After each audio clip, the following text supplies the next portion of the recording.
ಅಕ್ಕ, ಈ ದಿನಕ್ಕೋಸ್ಕರ ನಾವ್ ಎಷ್ಟು ದಿನದಿಂದ ಕಾಯ್ತಾ ಇದ್ವಿ ಅಲ್ವಾ? ನಿಜ ಸಿಂಧು, ಈ ದಿನ ಬರೋದಕ್ಕೆ ಕಾರಣ ನೀನೆ. ನೀನಿಲ್ದೆ ನನ್ನ ಜೀವನದಲ್ಲಿ ಇದೆಲ್ಲ ಸಾಧ್ಯ ಆಗ್ತಾನೆ ಇರ್ಲಿಲ್ಲ. ಅಕ್ಕ, ನೀನಿಲ್ದೆ ಈ ಸಿಂಧುನೇ ಇಲ್ಲ ಅಂದ್ಮೇಲೆ ನನ್ನ ಹೊಗಳೋ ಅವಶ್ಯಕತೆನೇ ಇಲ್ಲ. ನಾನು ನಿನ್ನನ್ನು ಹೊಗಳ್ತಿಲ್ಲ ಸಿಂಧು, ಆರಾಧಿಸ್ತಾ ಇದ್ದೀನಿ. ಅಕ್ಕ, ಯಾಕೆ ಹೀಗೆಲ್ಲ ದೊಡ್ಡ ದೊಡ್ಡ ಮಾತಾಡ್ತಿದ್ಯಾ ನೀನು? ನಿಶ್ಚಿತಾರ್ಥದಲ್ಲಿ ನನ್ನ ಪರವಾಗಿ ಕೊಟ್ಟು ತಗೊಳ್ಳೋದಕ್ಕೆ ಯಾರೂ ಇರ್ಲಿಲ್ವಲ್ಲ ಅಂತ ತುಂಬಾ ನೋವಾಗ್ತಿತ್ತು. ಆದ್ರೆ ನೀನು ನನ್ನ ಮನಸ್ಸನ್ನು ಅರ್ಥ ಮಾಡ್ಕೊಂಡು ನಿಮ್ ಡ್ಯಾಡಿನ ನನ್ನ ಪರವಾಗಿ ತಾಂಬೂಲ ಕೊಟ್ಟು ತಗೊಳ್ಳೋದಕ್ಕೆ ಕಳ್ಸೋದ್ಯಲ್ಲ, ನಿನ್ನಂತ ತಂಗಿ ಎಲ್ರಿಗೂ ಸಿಗಲ್ಲ ಕಣೆ. ಅಕ್ಕ, ನನ್ನಂತ ತಂಗಿ ಎಲ್ಲೂ ಸಿಗಲ್ಲ ಅನ್ನೋದಕ್ಕಿಂತ ಧರ್ಮೇಂದ್ರ ಅವರಂತ ಅಪ್ಪ ಯಾರಿಗೂ ಸಿಗಲ್ಲ. ನಾನು ಅವ್ರ ಮಗಳಲ್ಲ, ನೀನು ಅವ್ರ ಮಗಳಲ್ಲ. ಆದ್ರೆ ಅವ್ರು ನಮ್ಮಿಬ್ರು ತಂದೆ ಸ್ಥಾನದಲ್ಲಿ ನಿಂತು ಕೋಟಿ ಕೋಟಿ ಖರ್ಚು ಮಾಡಿ ಮದ್ವೆ ಮಾಡ್ತಿದ್ದಾರೆ. ನಮ್ಮಪ್ಪ ಅಮ್ಮ ತುಂಬಾ ಪುಣ್ಯ ಮಾಡಿದ್ರು ಅನ್ಸುತ್ತೆ, ಅದಕ್ಕೆ ನಮಗವ್ರು ಸಿಕ್ಕಿರೋದು. ಹೌದು, ಇವ್ರು ನಮಗ್ ಸಿಕ್ಕಿರೋ ಹಾಗೆ ನಮ್ಮಪ್ಪ ಅಮ್ಮನೂ ನಮಗ್ ಸಿಕ್ಬಿಟ್ಟಿದ್ರೆ ಎಷ್ಟು ಚೆನ್ನಾಗಿರ್ತಿತ್ತಲ್ವಾ?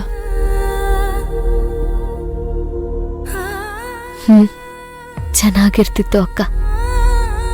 ಆದ್ರೆ ಏನ್ ಮಾಡೋದು, ಅವ್ರು ಎಲ್ಲಿದಾರೋ ಏನ್ ಮಾಡ್ತಿದಾರೋ ಒಂದು ಗೊತ್ತಿಲ್ಲ. ಅವ್ರನ್ನ ಹೇಗ್ ಹುಡುಕೋದು ಅಂತನೂ ಗೊತ್ತಿಲ್ಲ. ಮನ್ಸಿದ್ರೆ ಮಾರ್ಗ ಖಂಡಿತವಾಗ್ಲೂ ಸಿಗುತ್ತೆ ಸಿಂಧು.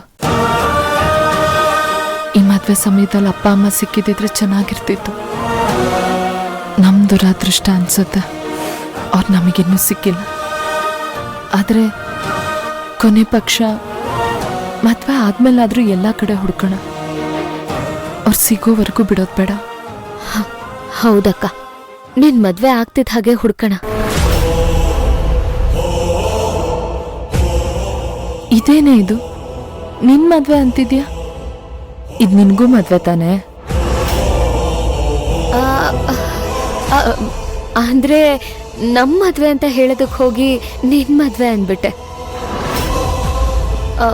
ನಾನು ಅಪ್ಪ ಅಮ್ಮನ ಸುಮಾರು ಸಲ ಹುಡ್ಕೋದಕ್ ಟ್ರೈ ಮಾಡಿದ್ದೀನಿ ಅಕ್ಕ.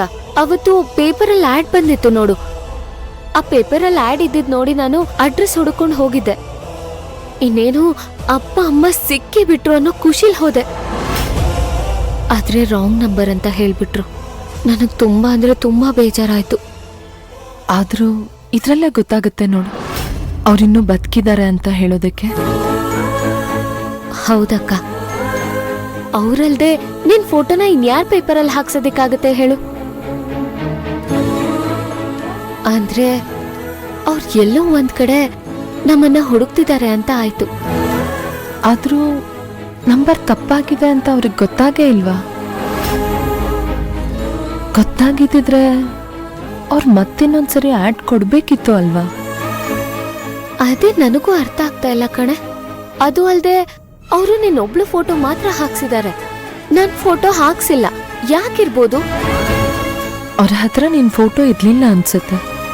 ಮೋಸ್ಟ್ಲಿ ನಾನು ಒಬ್ಳದ್ ಮಾತ್ರ ಇತ್ತೇನೋ.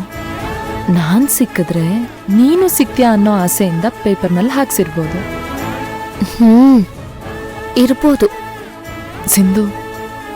ಆ ದಿನಗಳೆಲ್ಲ ಮತ್ತೆ ನಮಗ್ ಸಿಕ್ಕಿದ್ರೆ ಎಷ್ಟು ಚೆನ್ನಾಗಿರುತ್ತೆ ಅಲ್ವಾ?